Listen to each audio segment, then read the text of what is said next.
And we're back again with another segment of MITech TV. We have one of our regulars on, Dan Lohrmann from Presidio. Dan, of course, worked in the state of Michigan for a number of years as both a chief information officer at the state level and chief information security officer. And gosh, you've been out of Michigan now close to a decade, right? Yeah, out of Michigan government. I still live in Michigan, still live south of Lansing. And yeah, it's great to be back with you guys, Mike and Matt. It's great to be back. So the really, really hot topic, you said the Chinese and TikTok is one thing, but now we got Chinese and DeepSeek, and I just think it's more of the same. But I'm jaded. I don't trust anything that comes out of China. You know, the Chinese government's involved in one way or another. So what's your take on all this? Yeah, DeepSeek is certainly. I'll start with the pros, and then yeah, being in the cybersecurity, I do think there's quite a few cons we can talk through and kind of give you my final verdict. But a week ago, it just absolutely shocked the stock market and actually sent a lot of tech stocks and AI stocks, especially, on a tailspin because it was a very cheap alternative. Not just because it's free to download, it kind of topped the charts across the world for Apple downloads for I really Android downloads too. I mean, basically everybody was downloading DeepSeek, and it was reportedly, and I think people still largely believe this, a low cost option. Meaning, they said it about $5 million to train their tool whereas like OpenAI and others were talking hundreds of millions and billions of dollars as far as the different tool sets. So yeah, I mean it's certainly. I actually have not downloaded it, so I haven't used it myself. I'm basing this on a lot of reports. I know people that have. I have colleagues that have. Not advised to do that on a work device because there's a lot of reports of it, spyware being involved. I think one of the big things I want to say overall. I mean, and we'll talk through some of the cybersecurity aspects of it. I agree. The data, for me, the data being in China, the fact that like TikTok, and we talk a lot about TikTok. I know we've done that on previous sessions. You don't know what backdoors are there. You don't know how the biases are involved. One person reportedly said, what happened in Tiananmen Square, and it didn't want to answer. So you're definitely going to get some bias in the answers. Because it really is hosted in China. That being said, there are companies, even if I was just shocked, in the late last week, that are saying they love this model. It's an open source model, and that there are people who are saying we'll host it in a third country, we'll host it in the United States, we'll do these other things. So there are people that are just jumping on the bandwagon. I think it's a cautionary tale. I'm with you, Mike. I think, from my perspective, the challenges are greater than the benefits at the moment, but it clearly has shaken up the world and has led, last point, Sam Altman to say, that over the next year, he just came out with this over the weekend, that the cost of AI and the cost of using AI is going to go down 10x. And so it's going to be much wider use. It's going to be better models coming out, and it's going to lead to a revolution or, basically a positive surge in the use of AI in all areas of life because the costs are dropping. And I think that's the big message from DeepSeek. Well, I heard a somewhat cynical response to all this saying, "Oh no, the Chinese generative AI is stealing data from the American generative AI, which had been stealing data before." A lot of people say so. Yeah, I mean, I think that's probably accurate. I mean, I think there are people that are very, very. It's easy, and I've said this to you guys in the past. On lots of shows we've been working together for years. It's easy as a cybersecurity pro to just kind of throw out this baby with the bathwater. I mean, basically, part of me would say, DeepSeek, bad idea, don't use it. I don't think it's a great idea to use TikTok for some of the same reasons, and yet hundreds of millions of people do. I mean, and so you do have to say, what can we learn from this? And I mean, I'm sure there's university research environments where if you air gap things and say, look, I may not be putting sensitive data in here. If I can use it for various purposes, to answer various questions at a fraction of the cost. I'm sure there's a lot of things we can learn from how they're doing things. I do also think another big issue, Matt, is we're in an arms race. I mean, there's no doubt about it. You look left, right, center, north, south. I That's for mean, sure. AI arms race with China and the US is going to be for the rest of this decade for sure. And different models, different solutions, different approaches. We don't want to just dismiss them out of hand because I'm sure we can learn a lot from how they're doing things. One of the other things you wanted to talk about, and I certainly do, is what's going on in Washington. Well, we won't go into all those details. Let's just confine it to what's going on with cybersecurity in Washington. Now, I know you're plugged into that pretty closely, but I don't have a feel for anything. I mean, our new president is firing everybody left and right, and so I have no idea what's going on, and I'm not sure if he does either. But what do you think is going on?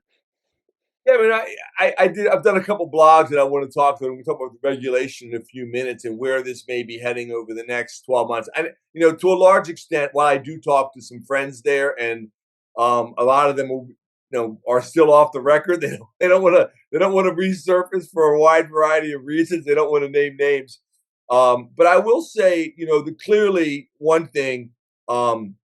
It's very clear. A lot of organizations are having major disruptions, major, people being offered early outs, people being, uncovering, on the depending on which side of the aisle, is it fraud, waste, and abuse, or is it just, cutting indiscriminately? There's probably some of both of those happening. I think there's some of the stories are real, some of it's probably fake. Um, Clearly, and I'm going to do a piece on this. Won't spend too much time on this one point, Mike, but there haven't been, as you know, the time I was in Michigan for 17 years, we went through 3 early outs, we went through furlough days, we went through a lot of cuts. State governments across the country clearly had to face, because we have to balance the budget every year, and the federal government hasn't had to do that. I do think there is a lot of benefit to taking a hard look at a lot of these programs and saying, where, offering a lot. I know my brother and several people I know working in the federal government are probably going to take them up on the early outs, and they're actually happy to retire right now. And depending on how old you are and what you're doing, nothing necessarily wrong with that. So I do see some benefits. I do think the challenges in the cybersecurity space really are going to be great because meanwhile the attacks continue. We're continuing to see nation state data breaches happening across the board. CISA is the whole leadership is gone. You do have some people like Karen Evans, who was OMB director, came back, and she's going to be working in CISA. So you have some names from the Bush administration, some names from the first Trump administration coming back. I think a lot of that's going to be shaking out over the next couple months. I do think this, though. I think the people who are left, and this is what I'm going to write about this weekend coming up. I'll just give you a little preview of this. I do think that there's an opportunity to reorganize how we think about cybersecurity. One of the big criticisms we've seen a lot is that there's too many cooks in the kitchen. You've got not just the FBI and NSA, CIA, DIA, intelligence community involved, of course CISA involved, DHS involved. It's almost like who's really in charge. And I think there's going to be a lot of reorganizations that are going to happen. I think how that shakes out, whether it's effective or not, is going to be a big question. I am concerned that you're going to lose some really great people. There's been a big brain drain. Some of that is already happening because you have administration changes, and so you have people like Jen Easterly and others who are leaving because they were tied to the Biden administration, and that's normal. Others, maybe deeper cuts in different areas, but I do think we have an opportunity to rethink, and maybe we'll dive into that in a little bit, in areas of regulation and how we approach some things. I really do think we have a new opportunity, if the Trump administration takes advantage of it, over the next 3 years, over the next year for sure, to rethink about certain topics. And I can dive into that in more detail around cybersecurity regulations, especially.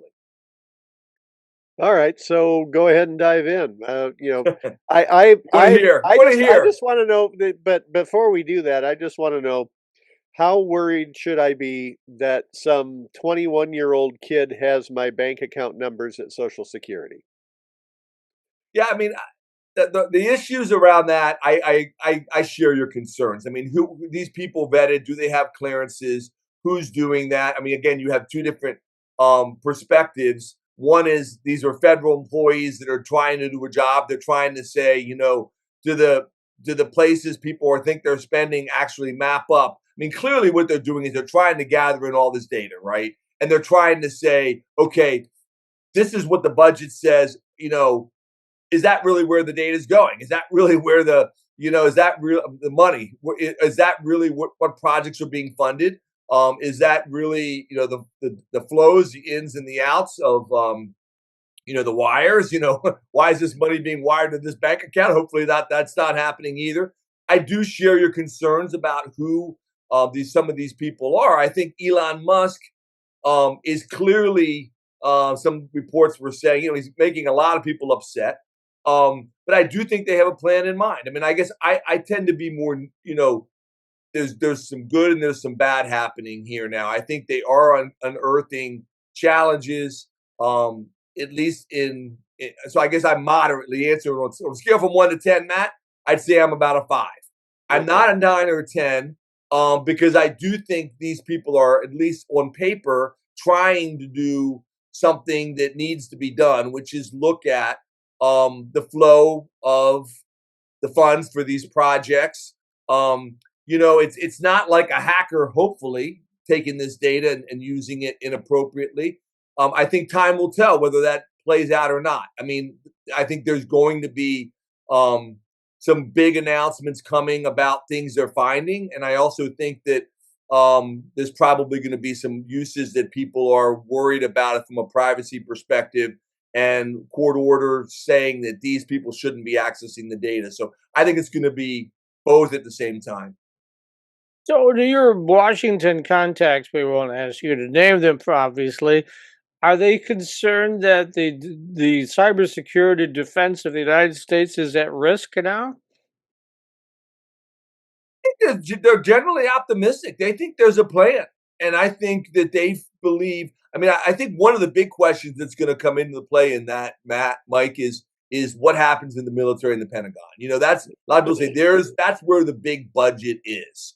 Um, but I would say the simple answer to that, if I had to give you a quick answer, I'm not saying they're not concerned about anything, but the simple answer is no, they're not concerned about that. In fact, they're actually um, feeling as if that they are uncovering um, examples, which you see in the press, many of them of fraud, waste, and abuse, and things that shouldn't be happening, and it is an audit, an external audit of projects, an external audit of where we're spending our money, how we're spending our money.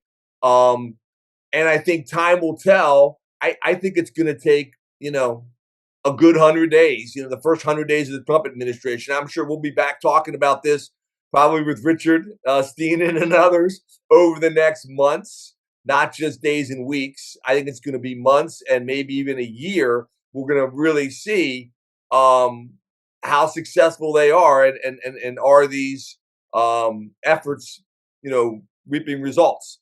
So I would just say this. Let me just jump to the regulation thing, Mike, because that's what I wrote this one article about. And there's a big conference coming up in March. I'm going to be participating in it with State Ramp.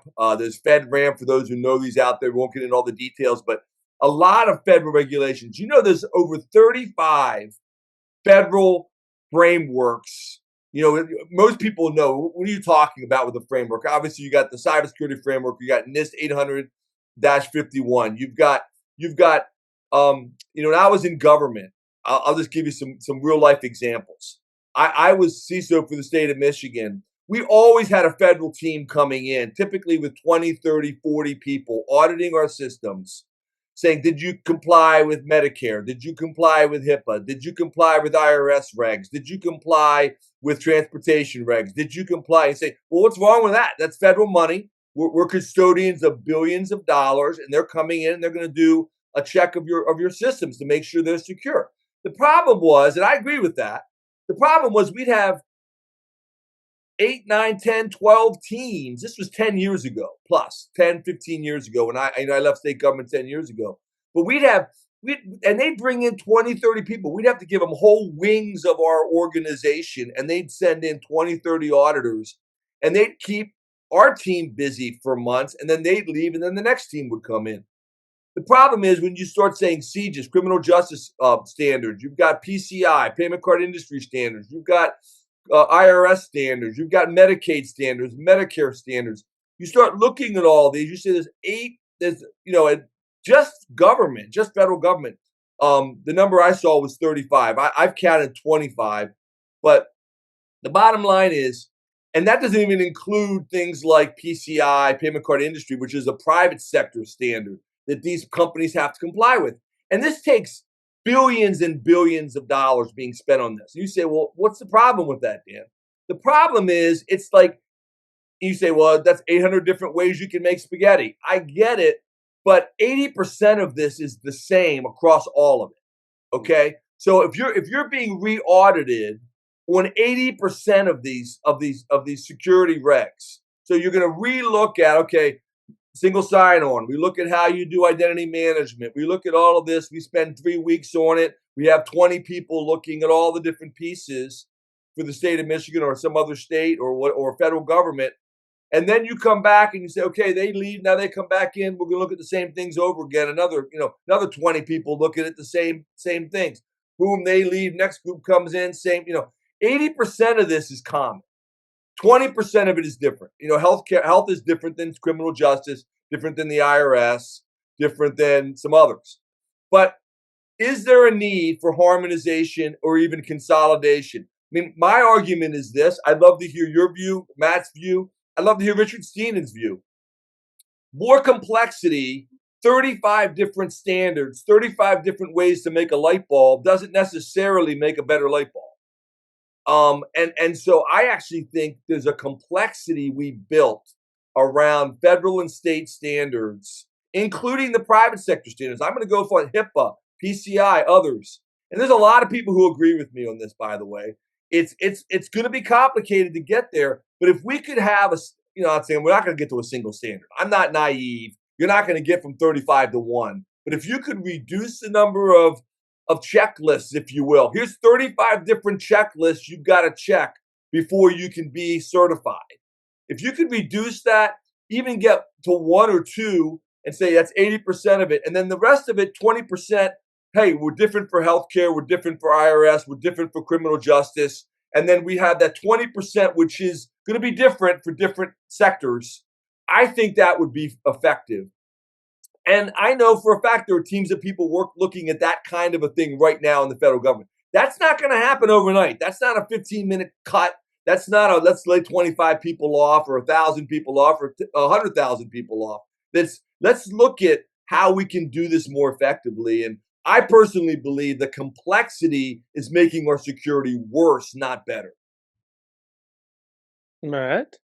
All right. Well, that's certainly something that a Commission on Government Efficiency might look into, right? And hopefully that, something like that, you would think a lot of people could get behind, but that's not what's in the headlines right now. No, it's not. It's not. I mean, some people would say what I'm saying to you right now is, Dan, you're in the weeds. What you're hearing is these billion-dollar cuts of whole agencies, and I'm not going to argue with that. I'm not saying I support, USAID all going away or, I mean, a lot of these programs, is there some waste? Probably. Should we eliminate, entire agencies? Probably not. I mean, again, I'm not there. I'm not looking at those particular business areas. I'm focusing on cybersecurity. And I do think that there is a movement. I mean, I do think there's an opportunity. I guess I'm just trying to say what I'm going to focus on is for those who are left. I just remember, just tell you this story, guys. I remember when I was in Michigan government, it was really hard. I worked through 3 early outs over 17 years in Michigan government. We had furlough days. It was hard. It was painful. But I can tell you that we actually reorganized and actually built a better Michigan cybersecurity team because of the cuts. And so we actually did learn from them. We broke down some silos and some walls that were happening, for example, between agencies where everybody had their own cybersecurity program. We had 21 different cybersecurity programs in state government. We created one, and it was more efficient. And in the end, was it painful? Yes. Did we get a lot of blood and sweat and tears? Yes. Were there a lot of employees that cried and screamed because they had furlough days? Nobody was happy about that. And we had to do more with less because we had a lot of people leave on early outs. And that happened, by the way, across John Engler and Jennifer Granholm. Didn't happen as much under Rick Snyder when I was there under Rick Snyder. But we had Granholm and Engler that did early outs and did big cuts. So it was not just Republicans or Democrats. It was both parties that did cuts. And we did, I think, in the long run, benefit from that.